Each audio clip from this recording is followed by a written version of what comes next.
If you're moving to New Zealand, then you will definitely want to know about these big changes that Immigration New Zealand has made to the Accredited Employer work visa. For instance, now they have changed some jobs from unskilled to skilled. Immigration have actually reclassified a number of what we used to call unskilled occupations, and they've bumped them up to skill level 3. So they've pulled up from skill levels 4 and 5 the following. So we've got cook, pet groomer, kennel. In this week's episode, we're going to be chatting with Charlotte from NZ Shores Immigration Advisors, our favourite immigration advisors ever, and she's going to tell you some information that might just change your status and make you eligible to move to New Zealand.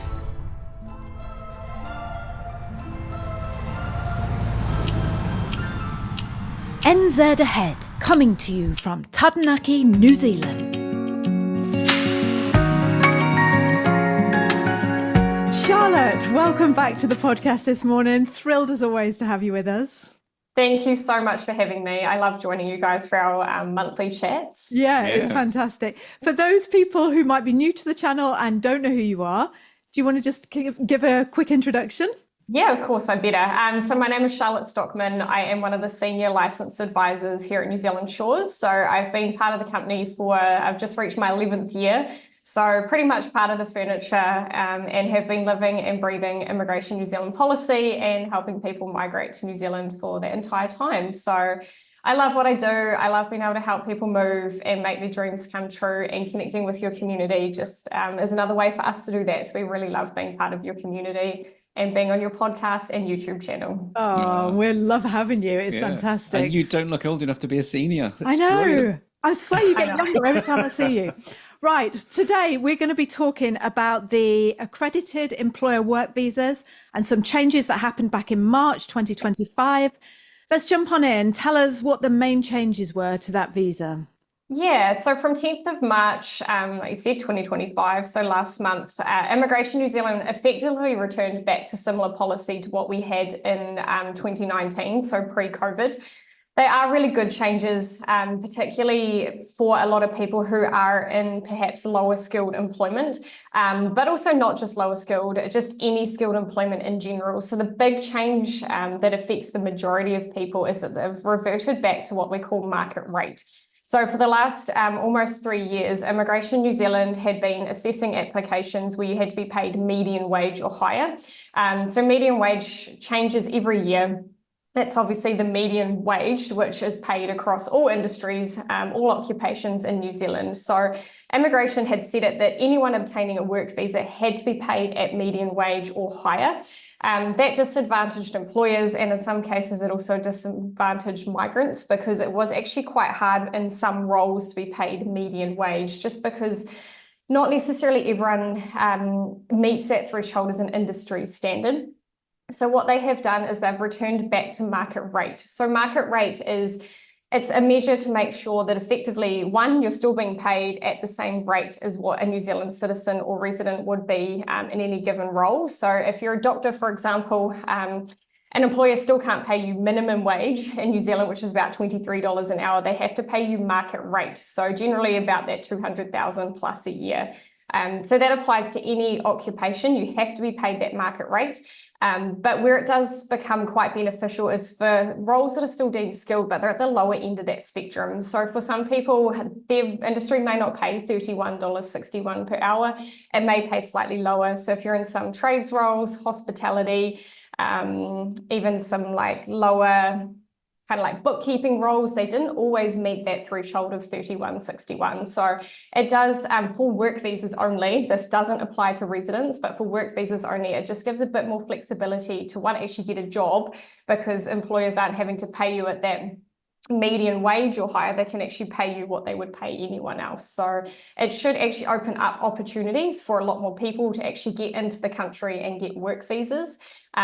Residence policy is still the same though. So for residents, you still have to be paid median wage or higher. But for some people, it means you can come in at a lower pay rate, get your work visa, and then work your way up to whatever you need to then apply for residence.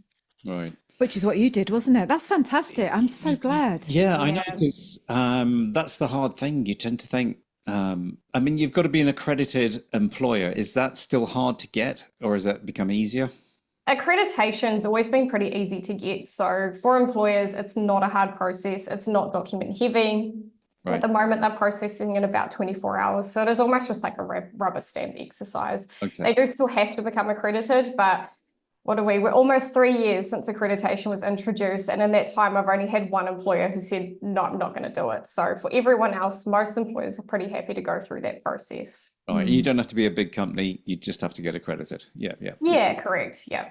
So Charlotte, just to clarify, so if I am I'm working as a barista and I want to come over, and so before the median wage, how much, like, just give us a rough figure of what it would have been like for to pay a barista to come over, or like another trade if you don't want to use barista. Or say a hairdresser or something like that. Yeah, hairdressers is actually a good one because they also got quite heavily caught up in that. So it had to be $31.61 an hour. And that was the threshold we were trying to get people to make sure they did obtain, so we're on a pathway to residency, and quite clearly cleared that threshold for a work visa. So it was quite hard if you were the likes of a barista, because actually industry standard is generally about $24, $25 an hour in that space. So it was quite hard. People on working holidays, for example, who came over, may have arrived into Queenstown, got a job, employer wanted to keep them. Well, actually, I'm going to have to give you a $6 pay rise to keep you in that role. Otherwise, you're not going to get a visa. So it was, it was creating wage inflation, which the government was trying so desperately to control, but actually we're contributing to it. So that was a bit interesting. And then it was meaning that actually there were employers who were having to pay migrants more than what they were paying their New Zealand resident staff just in order to keep them. So there was, quite a few interesting factors that have played out over the last few years in that space. I'm so glad. Yeah, that's good, because it does make a difference, doesn't it? The average person can just come over with their normal job and just, like, they've got a chance to get over here rather than, I love that. I really do.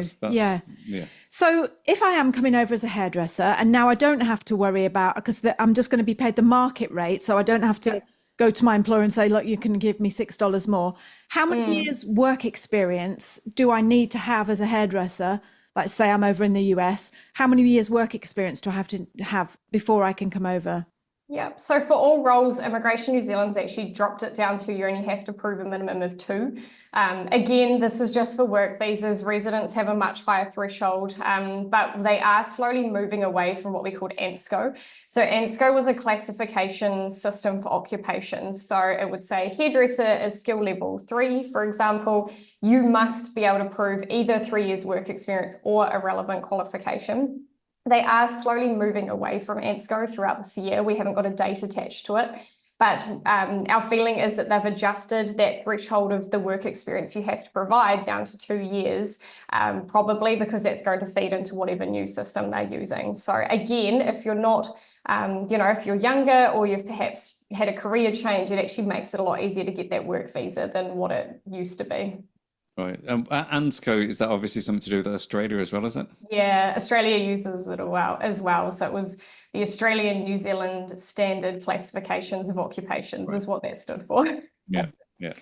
So this visa, what is this, like just a one name visa, or they're all different sections? What's the name? It's still just the Accredited Employer work visa. So we've still just got that one work visa. There's been no new work visas added. They've just played with the policy effectively. Probably to help stimulate the economy a little bit too as we move out of, that slow period New Zealand's had. We're trying to get migrants back into New Zealand to help prop up our economy and get things moving again. Yes. Yeah. So the thing I was thinking about was, you're coming over on a work visa. Can you just keep getting work visas, or does it get to a point where I need to now apply for a residency? Yeah. Yeah, so at the moment, again, this could change, but at the moment you can hold a work visa for a maximum of 5 years. Okay. If you haven't applied for residence within that 5-year period, you do need to leave New Zealand for a 12-month stand down before you can come back. Who knows whether or not they'll change it? They may or may not.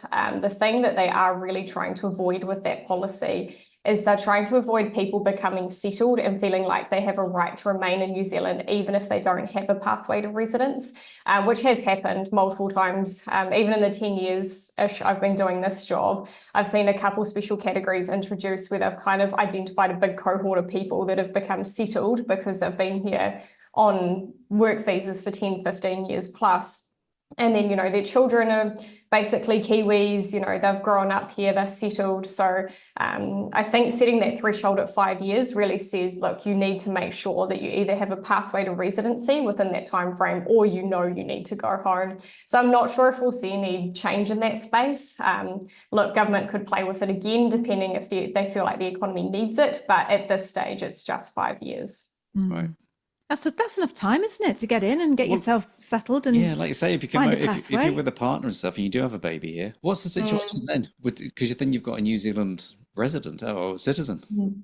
So babies are only deemed citizens if the parents are resident visa holders or already hold citizenship themselves. So if you have a child while you're here in New Zealand on a work visa, your child is actually automatically granted a visitor visa. Right. They're not granted citizenship. Oh, wow. Yeah. Charlotte, what are the income thresholds to support partners and children on this visa? Yeah, so that one has gone up. So we were sitting at around 45,000 up until the 10th of March, and that is now 55,844 per annum. So as the principal applicant, and by principal applicant, we mean the person who has obtained a job offer, you need to be at that threshold or higher. So I actually had a vet nurse a couple of weeks ago where the employer was paying her at $31.61 per hour, but they'd actually only given her 30 hours per week. And when we did the maths, she didn't actually meet that threshold. So we had to say to the employer, hey, actually, can you bump her up to, it was like 34.5 hours a week just so we can hit that threshold.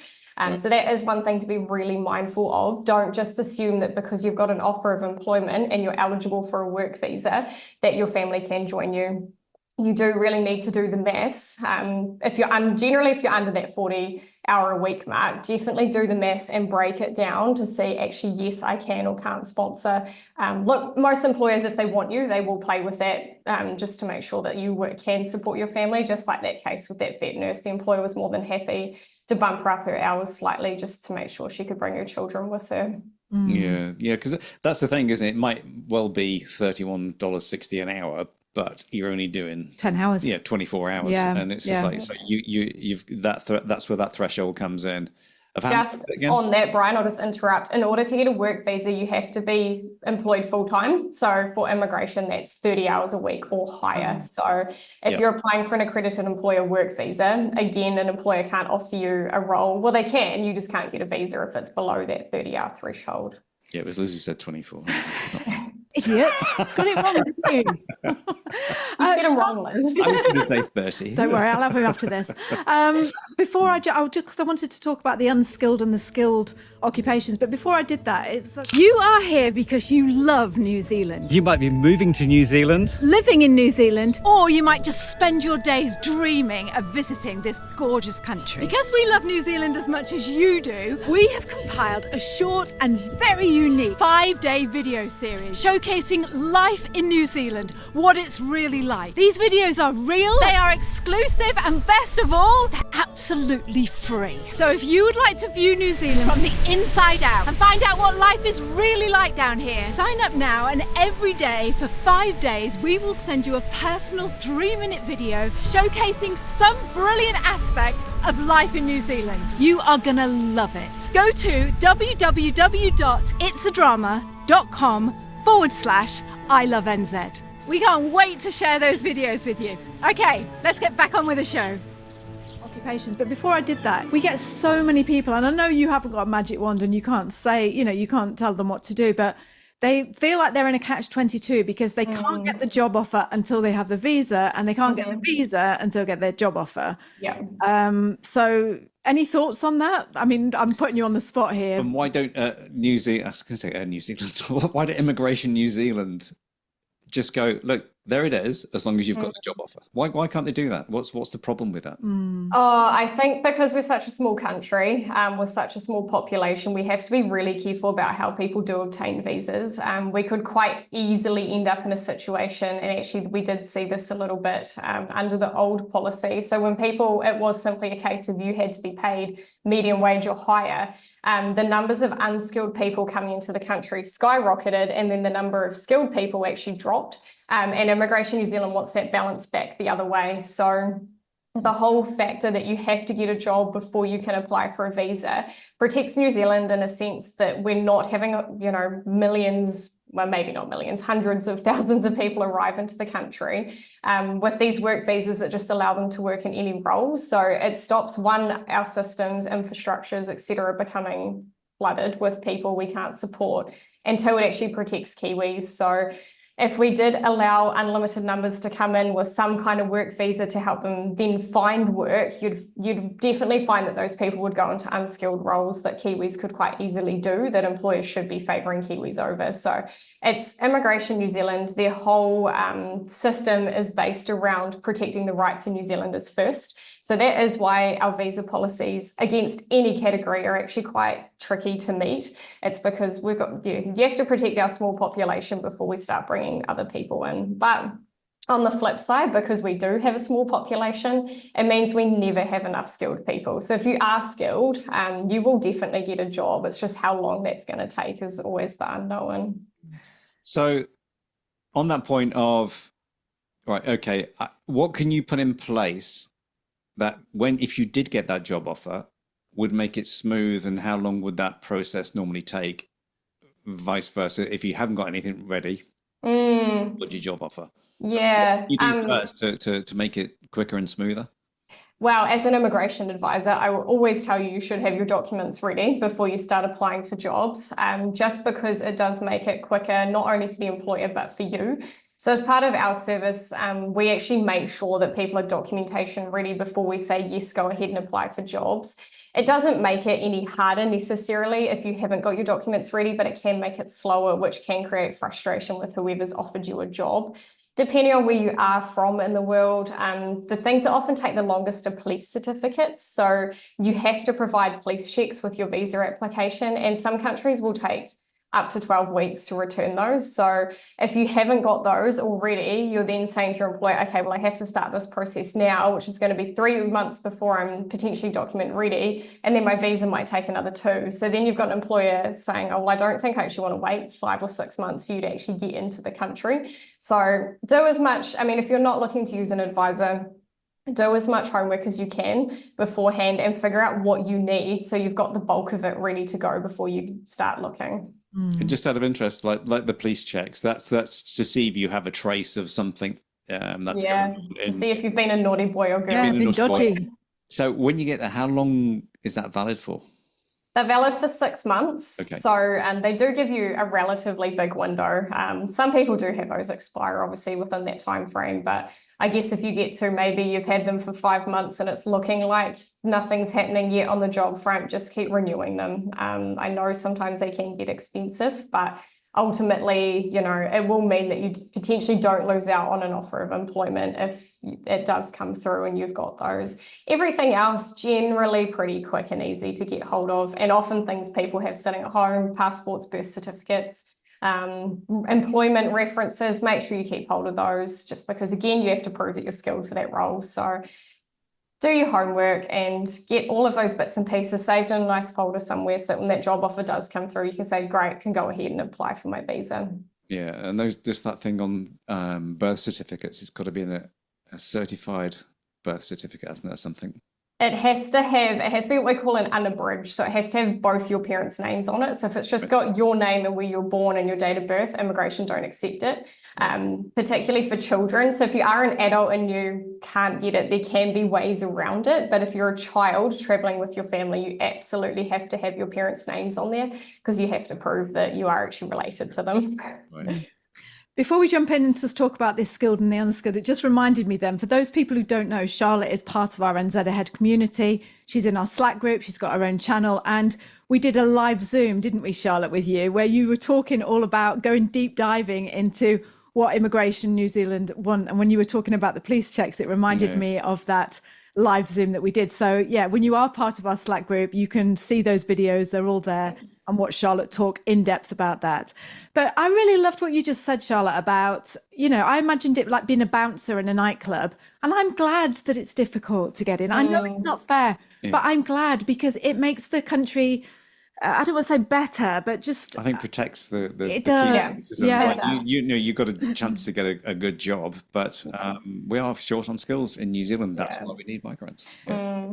We want good ones, though. Yeah. It protects what everyone's migrating for ultimately. So people want to migrate to New Zealand because we have great, big, wide open spaces. We've got a small population. We've got a great way of life. So it actually protects those things that you want to come and have access to. If we had unregulated immigration, it would very quickly change, and then New Zealand wouldn't be what New Zealand is. So I know it's frustrating for people when they're trying to navigate that eligibility, that finding a job, or picking a course to study or whatever it is, but it actually protects what you're aiming to come here and be part of. So it is a good thing, even though often at times it can feel frustrating. Yeah, no, the infrastructure of the country's got to move with the population, hasn't it? And it's like you say, you can't have an influx of 500,000 people, and it's like, you've got to live now, have you? Yeah, our schools need to cope, our healthcare system needs to cope, employers need to cope, we need to have enough housing. Unfortunately, that's also a whole chicken and egg situation, which we could probably do a whole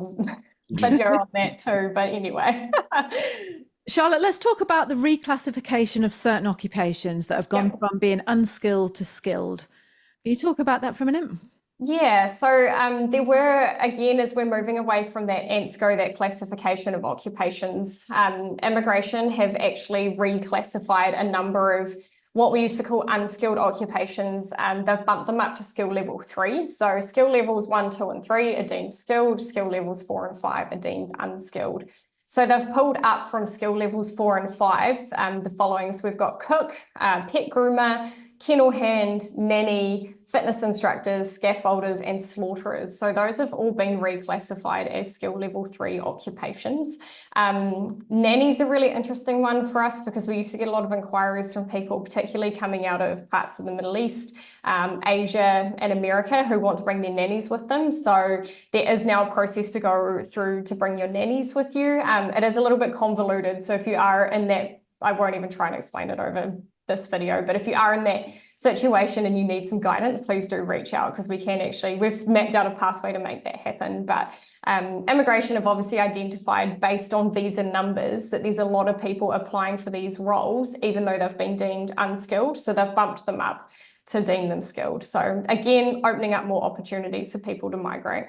So just on that nanny point, so you're bringing your nanny with you. Okay, so you now have to become an accredited employer, don't you?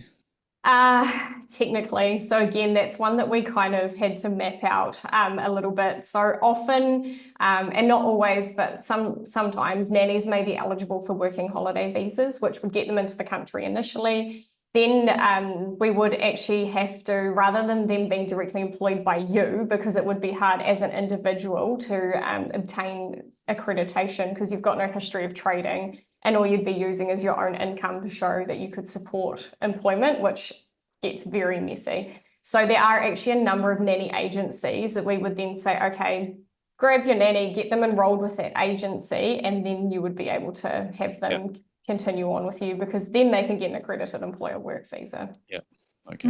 Good question, Bri. No, I was just thinking it's just like one of those catch-22 things. It's like, really? But then and that's how we had to sit down and map it out on paper. We're like, how do we make this work? But there definitely is a process. So if you are in that situation, feel free to reach out and I can give you a hand. So tell me again, cook, nanny, pet groomers, kennel hands, fitness instructors, scaffolders, and slaughterers. Now, when you say kennel hand, that's just someone working for a job that's got a kennels or cattery or something like that? That's exactly it. Yeah, right. Okay. Yeah. So it's I just know. Sometimes we look at them and we're like, really? But obviously, it's all based on stats around where they see shortages and number of people applying for those visas. Employers been able to justify they needed them. So again... Did you say pet groomer or is it just pet groomer? Pet groomer, yeah. Brusher, dog brusher. Yeah, but it's like, really? It's a skill. You don't want your dog going around looking scruffy, you just do you? brush your dog yourself? No, you don't. I can't believe scaffolder wasn't on there before. That's a real I know. scaffolder. Because that's quite dangerous too. It is, yeah. Being a scaffy. So, in big demand, obviously, again, New Zealand went and changed our health and safety laws a few years ago, which made it a whole lot more important about, people using scaffold. So it's, been a big area of demand. We've worked with a number of scaffold companies trying to get people in and keep them, and it's been really difficult to date. So a good thing. I was going to say with scaffolding, because I used to be in the trade as plumbing and stuff. And if you were working on scaffold, you had to get you working at heights. Yeah. So they're going to have to come, and it's only like a 2 or 3 day course, isn't it? Yeah. Yeah. Something like that. I don't know. My husband's a sparky, so I know he has his working at heights, but again, I know he gets frustrated sometimes when they have to get scaffold. And again, health and safety, it's good. For an hour, it's all right, but anything more than that, scaffold comes out, and you just think, oh. Yeah, I know. But hopefully, less people falling off roofs. Yeah, 100%. Think of safety. So, Charlotte, is there anything I haven't asked you, or Brian hasn't asked you, that you think, oh no, I wanted to tell you about that before I let you go? I don't think so. There are a few very small nuances for certain occupations, which, look, we could probably dive into and spend an hour on, but ultimately, we're always here to answer questions. So if people aren't sure what their pathway may look like, do the changes impact them, I'm always happy for people to reach out and ask the question. But those are the main changes that are really going to be of benefit for the vast majority of people. So yeah, we could get into the nitty gritty and everyone would probably get bored because we'd be here for over an hour. But those are the main things that they've taken place to date. There will definitely be another catch up we can do in the next few months as they start to move through some other changes. But for now, those are the big ones that we've got on our plate. Absolutely. And we'll put all your details on the screen. Like I said before, you are part of our private NZAhead Slack group. So people have got access to you there on your own channel. But for people who are not yet part of our NZAhead community, what's the best place to reach you? So charlotte@nzshores.com. Feel free to send me an email, just reference that you've found me through the NZAhead platforms, and I will come back to you. We often offer free eligibility assessments. Not always. If your situation's a bit more complex, we can't always do it for free, but we do try to offer as many people free assessments as we can, and I'm always happy to answer preliminary questions. So we like to give people as much information as possible before saying, hey, now you need to become a client. Yeah. Charlotte, thank you so much. It's always a pleasure to chat with you. Lovely to see your face. Lovely to see you too. Thanks for having me. Okay, and we'll speak to you soon. Sounds good. See you later, everyone. Bye. When you hear the word student visa, you conjure up images of backpackers coming over to New Zealand for a year to pick the kiwis and do something with the grapes. But the student visa for moving to New Zealand has opened up a massive new entry into the country. And this week, you're going to find out how to do that. Tell me now how I go about, how do I stay in New Zealand forever? How do I go from doing my course to getting my visa and never leaving because I love it so much? In this week's episode, we're going to talk to Charlotte from NZ Shores Immigration, and she is going to tell you everything there is to know about coming to New Zealand on a student visa. And just to let you know, you can be like in your 40s and still come over on a student visa. So let's jump on in and find out loads more on how to get to New Zealand on a student visa.